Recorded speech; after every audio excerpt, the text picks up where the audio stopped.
प्रेम से बोलिए जय श्री राम। आदरणीय दर्शकों, हमारे YouTube चैनल हिंदू तीर्थ स्थल में आपका स्वागत है और आज की इस वीडियो के माध्यम से हम आपके सामने राम राज का आदर्श लेकर के प्रस्तुत हुए हैं। आदरणीय दर्शकों, हर्ष की बात है कि 22 जनवरी 2024 को रामलला अपनी जन्मभूमि पर 5 वर्ष के बालक के रूप में विराजित हो चुके हैं। एक लंबे समय के बाद, एक लंबे संघर्ष के बाद रामलला पुनः अपने घर में पहुंचे हैं। साथ ही साथ सामने रामनवमी का पर्व आने वाला है।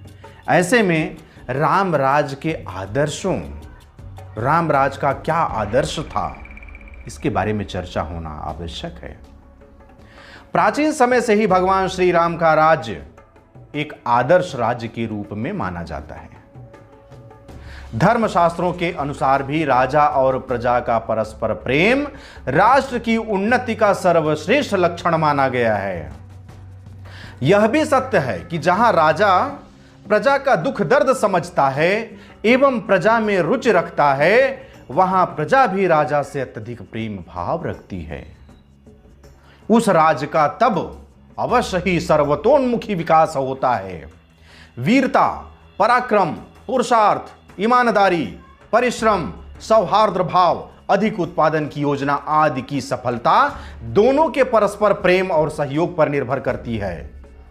सफलता की कुंजी दोनों के परस्पर प्रेम, एकता, विश्वास और अनुशासन में है। भगवान राम का राज्य ऐसा ही आदर्श राज्य था। प्राचीन भारतीय संविधान के निर्माता महाराज मनु के मतानुसार ईश्वर ने सबकी रक्षा और संरक्षण के लिए राजा की सृष्टि की है। रक्षार्थमस्य सर्वस्य राजा नम सृजत प्रभु। यह मनुस्मृति के 7वें अध्याय के 3 श्लोक में वर्णित है। अर्थात नर रूप में राजा एक प्रकार से देवता ही है। राम को मर्यादा पुरुषोत्तम के रूप में भी पूजा जाता है। एक आदर्श व्यक्ति बनने के लिए भगवान राम का संपूर्ण जीवन अनुकरणीय है। उनके जीवन का प्रत्येक पहलू और उदाहरण हमारा सच्चा मार्गदर्शन करता है। गोस्वामी तुलसीदास जी ने भी भगवान श्री राम को ईश्वर का ही अंश कहा है। साधु सुजान सुशील नृपाला, ईश अंश भव परम कृपाला। यह रामचरितमानस में लिखा हुआ है। आदि कवि एवं रामायण के रचयिता महर्षि वाल्मीकि ने जब नारद मुनि से आदर्श राजा के गुण पूछे तो उन्होंने पराक्रमी, धर्मज्ञ, प्रजावत्सल, एक पत्नी व्रत, दृढ़ प्रतिज्ञ, चरित्रवान, विद्वान, पितृभक्त, संयमी एवं सत्यनिष्ठ होना एक आदर्श राजा के गुण बताए हैं जो श्री राम में विद्यमान थे। भगवान श्री राम में धैर्य, समानता, नेतृत्व और सौहार्द, ये सारी भावनाएं मानवोचित गुणों का समावेश करती हुई पाई जाती हैं। उनमें जीवन प्रबंधन के गुण भी थे। समानता का गुण उनमें कूट कूट कर भरा था। राज परिवार के होते हुए भी उन्होंने वनवासियों को गले लगाया, केवट से मित्रता की, वानरराज सुग्रीव को अपनाया, जटायु की वीरता की सराहना की, सबरी के जूठे बैर खाए, छुआछूत के भेद को मिटाया, शरणागत में आए हुए विभीषण को शरण दी, वीर हनुमान जैसे योद्धा को अपने प्रमुख अनुयायी बनाया। हनुमान की वीरता, प्रबंध कौशल और बुद्धि चातुर्य पर उन्हें पूरा विश्वास था। पिता की आज्ञा को स्वीकार कर उन्होंने 14 वर्ष तक वनवास में रहना स्वीकार कर लिया। भगवान श्री राम में अनेक गुणों के साथ आदर्श मित्रता का गुण भी विद्यमान था। निषाद राज सुग्रीव और विभीषण से मित्रता कर मित्र धर्म को निभाया। भरत के साथ आदर्श भ्रातृधर्म निभाया। भरत ने भी उसी धर्म का अनुसरण करते हुए राज सिंहासन पर भगवान श्री राम की खड़ाऊ रखकर राजकाज चलाया। महाकवि तुलसीदास जी के अनुसार शासक के अवगुण किसी भी प्रकार से क्षमा योग्य नहीं है। इसका कारण यह है कि प्रजा भी राजा का अनुसरण करती है। तुलसीदास जी तुलसी सतसई में लिखते हैं, त्रिविध एक विधि प्रभु अगुण प्रजहि सवार ही राव। इसके विपरीत यदि राजा गुणी हुआ तो सब प्रकार से प्रजा में सुधार कर लेता है। कहा भी गया है, जैसा राजा वैसी प्रजा। महाकवि कालिदास के अनुसार प्रजा का अनुरंजन करने के कारण ही राजा अपना नाम सार्थक कर पाता है। राजा प्रकृति रंजनात्, महाकवि कालिदास ने लिखा है। गोस्वामी तुलसीदास के अनुसार वह राजा नरक भोगता है जिसके राज्य में प्रजा दुखी रहती है। जासु राज प्रिय प्रजा दुखारी, सो नृप अवश्य नरक अधिकारी। प्राचीन भारत में राजा का निर्वाचन होता था अथवा नहीं, इस विषय में कोई निश्चित जानकारी प्राप्त नहीं हो पाती है। इस विषय में विभिन्न मत प्राप्त होते हैं, किंतु इसमें कोई संदेह नहीं है कि उत्तर वैदिक काल में बहुत पहले ही राजा का पद आनुवंशिक बन गया था। वाल्मीकि रामायण के अनुसार श्री रामचंद्र जी के युवराज बनाए जाने का जो उल्लेख प्राप्त होता है, उससे ऐसा नहीं लगता है कि इसमें प्रजा का कोई हाथ था। परंतु महाराज दशरथ के गुरु वशिष्ठ ने यह अवश्य कहा कि श्री राम सेवक, मंत्री, नगरवासी, शत्रु, मित्र सभी को वैसे ही प्रिय हैं जैसे मुझे प्रिय हैं।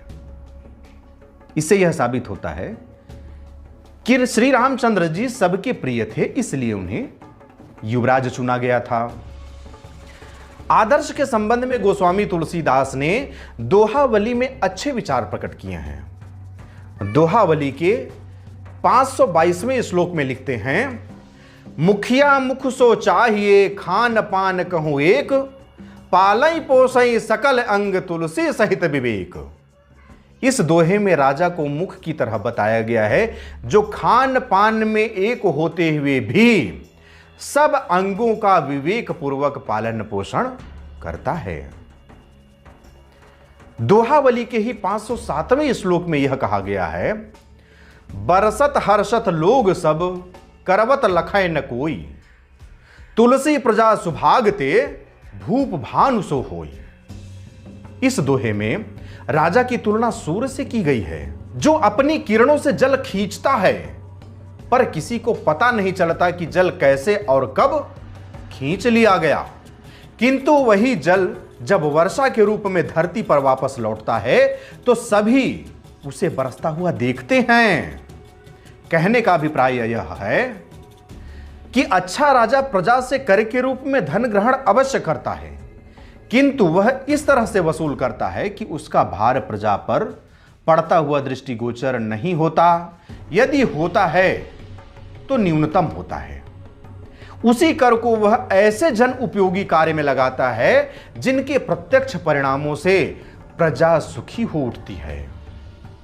राम राज में अणिमादि 8 सिद्धि, समस्त सुख संपत्तियां प्रकट थीं। राम राज में प्रजा निरोगी रहती थी। दैहिक दैविक भौतिक तापा, राम राज नहीं काहू ही व्यापा। राम राज में दैहिक दैविक भौतिक कोई भी ताप व्याप्त नहीं थे। भगवान श्री राम एक राजा के रूप में प्रतिष्ठित थे, पर उससे अधिक स्वयं को जनसेवक मानते थे। प्रजा भी राम के गुणों का ही अनुसरण करती थी। रघुपति चरित देखी पूर्ववासी, पुनि पुनि कहाहीं धन्य सुख राशि। यह रामचरितमानस में लिखा हुआ है। श्री राम भक्त प्रेमी थे। वे स्वयं भक्तों के पास जाते थे। वे प्रेम करने वाले ऋषि मुनियों, जनजाति के लोगों, शबरी, जटायु, संपाति, केवट, अहिल्याबाई आदि के पास स्वयं जाकर उनकी समस्याओं का निराकरण करते थे। अतः आज के इस भौतिकवादी युग में भगवान श्री राम के आदर्श गुणों को अपनाना अपेक्षित है। आज के राजा कौन होते हैं? मुख्यमंत्री हुए, विधायक हुए, सांसद हुए, राजा के रूप में हैं, जिन्हें जनता चुनती है। लेकिन जब कोई काम पड़ता है तो वे जनता के पास नहीं आते हैं, जनता को उनके पास जाना पड़ता है। यह राम राज्य नहीं है। इस तरह से यहां तक इस वीडियो को विराम देते हैं। यह वीडियो आपको कैसी लगी मुझे कमेंट बॉक्स में लिख करके अवश्य बताइएगा। साथ ही साथ इस वीडियो को अधिक से अधिक लोगों तक शेयर कीजिए, जिससे कि इस ज्ञान को सभी लोग प्राप्त कर सके। अब मुझे आज्ञा दीजिए, मिलते हैं अगले वीडियो पर। तब तक के लिए जय हिंद, जय भारत, बम बम भोलेनाथ की जय। जय गुरुदेव।